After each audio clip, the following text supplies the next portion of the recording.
thank you all for being here. Congratulations. My first question is going to go to Mike. Now that we've all seen the movie, tell us more about why the life of Chuck, but also how do you balance not sacrificing your voice, but also preserving King's voice? You know, this was an instance where I felt like we were in somewhat harmony, and I hope Steve agrees. But this was a story through which I thought a lot of his heart just kind of poured through, and it poured through on the page. I had a hard time making it through reading it without crying, and especially at the end of the second act with, you know, and he thinks that is why God made the world, just that. At that moment, I felt like this story and I understood each other. I think, and I hope you guys felt the same, that this story that Steve created is without an ounce of cynicism and full of joy and hope, while acknowledging all of the melancholy truth about our mortality. It's all kind of there. So it was a story that I felt was vital and true and incredibly moving. And I felt very lucky to be a part of it.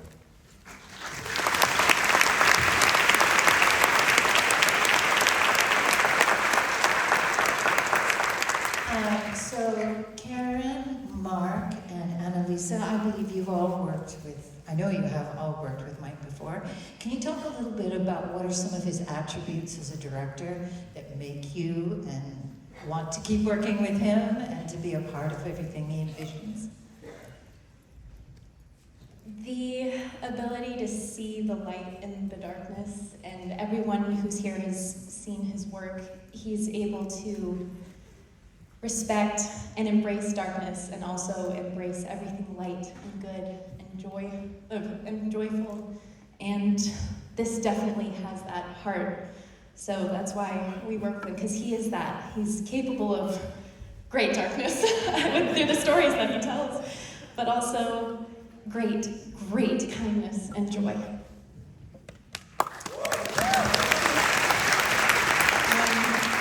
I think for me, I just love working with Mike so much. He creates one of the most lovely, welcoming, safe atmospheres on the set I think I've ever experienced, and it sort of allows you, because you're quite in a vulnerable position as an actor when you're trying things and failing, and that everyone's watching. But he makes you feel so safe, and that you can make mistakes, and you can try things, and some things work, some things don't, and I just really, really appreciate that. And yeah, I hope I get to work with you more because I love it. We love it. Sarah. Well, I was a huge fan of Mike before Trevor and Mike came over to talk to me about The Fall of the House of Usher. I'd seen Haunting of Hill House, Haunting of Bly Manor, and Midnight Mass. We watched it as a family. And what happened was, as soon as I decided that I should do this, I'm so grateful to him because I was playing this amoral, soulless sociopath. I thought, I'm glad he thought of me. But to be quite honest with you, he thought so outside the box. I'd never been offered a role as challenging and as different from what people expect from me, so I'll be forever grateful. And to her point, the atmosphere on the set is much like Mike himself. He's welcoming, he's kind. I've never seen him get angry, I've never seen him raise his voice, and there's a sense of family there, and that motivates you to do your best, and that's all due to Mike's deep talent.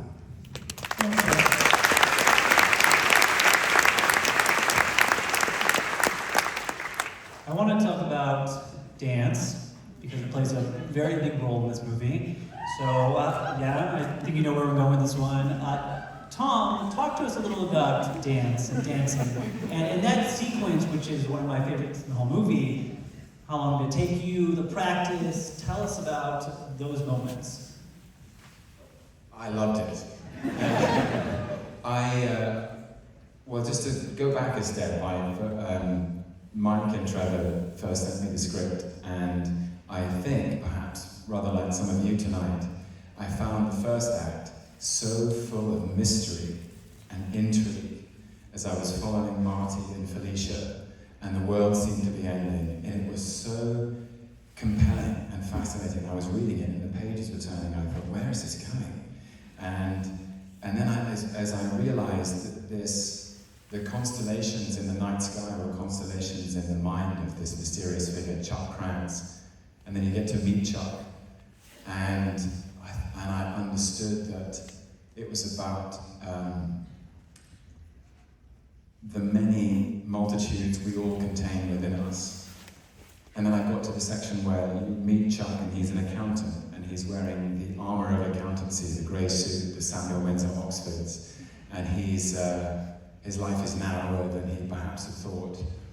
And he hears the beat of that drum, and he puts his briefcase down and starts swinging his hips. And that this moment was about spontaneity and joy, and that it was a miraculous accident, this moment in time. And I think many of our lives contain those moments. And that's really what the dance is there to express, is that Chuck, in that moment, is expressing everything that he is on the inside. Everything he was as a boy, everything he used to be, everything his grandmother taught him, that all that experience at school, that he isn't just an accountant, he isn't just the job that was given to him, and his internal world contains so much greater range and depth.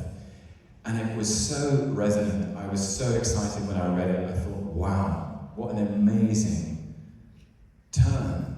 And it was a turn that exists in Stephen King's short story, a turn that exists in Mike's screenplay, and I just wanted to do it. And I said to Mike and Trevor, please can I do this? And they said, yes. and then it was really about understanding that moment had to encapsulate all of Chuck's boyhood, all of his joy, all of his training, all of his freedom, all of his innocence. And that he was winding back the clock and dancing like he was 10 or 11 or 12 or 13, 14 years old.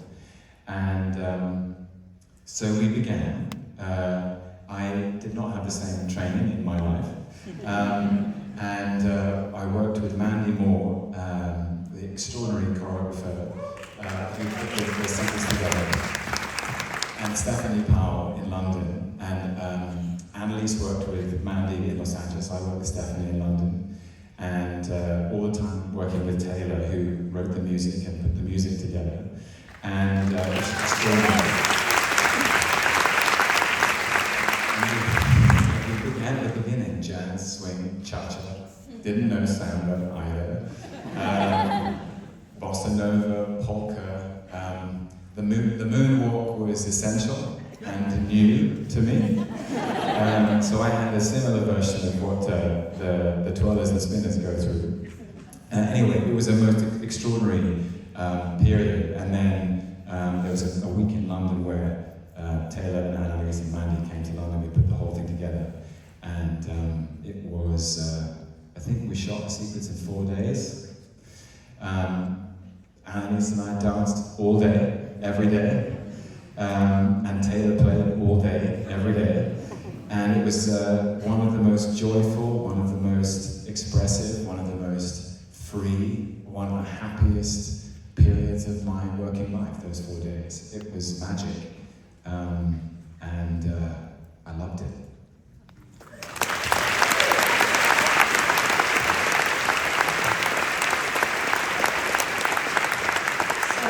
We have time for 1 or 2 questions from the audience, if you're game. So if in the front, yes, very energetic.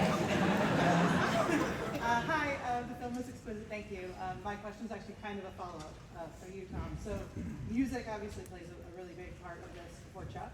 So I was wondering if you could talk a little bit about how you found Chuck with music, like if there was something that inspired you to find the character, like music you listened to or something like that. If I could repeat for the benefit of everyone, she's asking Tom about an extension of what you just spoke about. What was their musical inspiration that you listened to help find the character of Chuck? You know, I I went back to the greats in the way that I think that's what Chuck does. I went and, you look at some of the old Fred Astaire and Ginger Rogers routines, Gene Kelly, one of the greatest to ever do it. There were so many versions of those songs. When we were practicing and rehearsing, we played loads of different types of music, and actually in the end my biggest inspiration was Taylor, who was sitting conducting me behind her drum kit, and I was dancing with her as much as I was dancing with Annalise. We were all dancing together, and it is extraordinary and bravura what Taylor does in this, and if you know it or listen.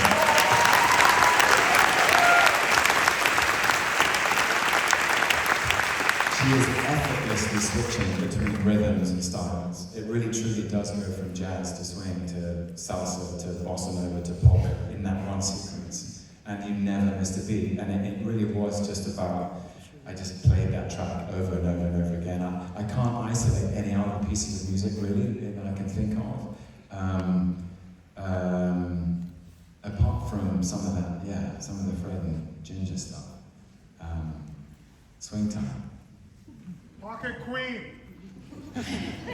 We listened to that song probably no less than 150 times, and it never got old, and that's how you know you have something really special. We listened to the song so many times, and every time we danced to it, it was new and amazing, and yeah, so it was magic. Thank you, Taylor. One more quick one. Yes, go ahead.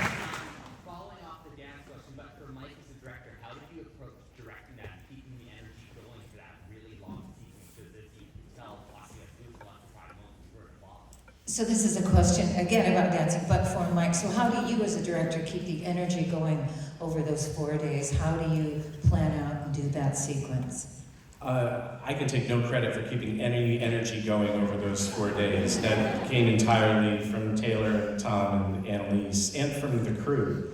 I think what we got excited about was we got to go through a full history of dance in movies. And we started very early in the 20s and 30s and began to go through dance sequences and see how they've been filmed over the years, because we wanted to evolve and change our styles as Taylor changed her styles and as the dance evolved. And you have this amazing revelation that for so long the camera plants itself, kind of like an audience looking up at the dancers on the stage. It just pans, and then a whole new axis is introduced as it starts to come in and out and as it starts to track. And then Bob Fosse shows up and all fucking bets are off. And the filmmaking and the editing becomes a dancer. And so we were tracking all of that and got to go through this incredible education and kind of got to fall in love with dance on screen again. And at the end of those 4 days, I remember watching the very last take, which I know we're running out of time, but I'll do this very fast, I promise. It's a very long scene. And the actors had to do it from start to finish every time. Because if something silly went wrong, or a cloud covered the sun, which meant we couldn't use it for continuity, we couldn't stop, because it would be just brutal to say, okay, stop, wait a second, and continue. It wouldn't work that way. So they would go from top to tail, knowing sometimes that it wasn't gonna work, or missing a step, or just succumbing to the exhaustion of it. And then something happened on day 4, which was after Tom had burned holes in the bottom of his shoes and Annalise had lost a toenail, 2 toenails in there, and we didn't know that because she knew we'd stop, so she was holding that secret. And we ran 1 take from start to finish. We had 4 shots left on our exhaustive shot list to finish the scene. We ran a take that was perfect, from start to finish. And the amazing thing was that they could feel it. You could see it in the performance, that the actors could feel it, Taylor could feel it. The background, who had been watching this for 4 days, and who looked genuinely delighted 4 days through, because they were. Everybody could feel it. And I remember when we cut the take, and I came out from where the video village was, and I remember Tom running up toward me, saying, oh my God, oh my God, oh my God, oh my God, did you see? And I was like, yes, that was perfect. And I looked at the joy pouring out of him and out of Annalise and out of Taylor, and out of the faces of everyone surrounding us. And I knew that we were done, and that whatever other shots we hadn't quite picked up didn't matter, and that it was never going to be better than it was in that moment. So we called a wrap on the scene. I remember the crew in the background, and everybody came together into like a 150-person group hug. And that take is a low angle that tracks with them kind of pointing at the drums. You see it from the very beginning when Tom first backs up, and we revisit that shot throughout the sequence. It's the one shot we use more than any other because it was a perfect take. And the question was about how I kept up the energy. I had nothing to do with it. I held on and I watched the monitor every day, smiling and laughing. And I went home every night with my face sore from smiling, from watching them. And then I saw something perfect and I knew it was time to quit. And that's all I did.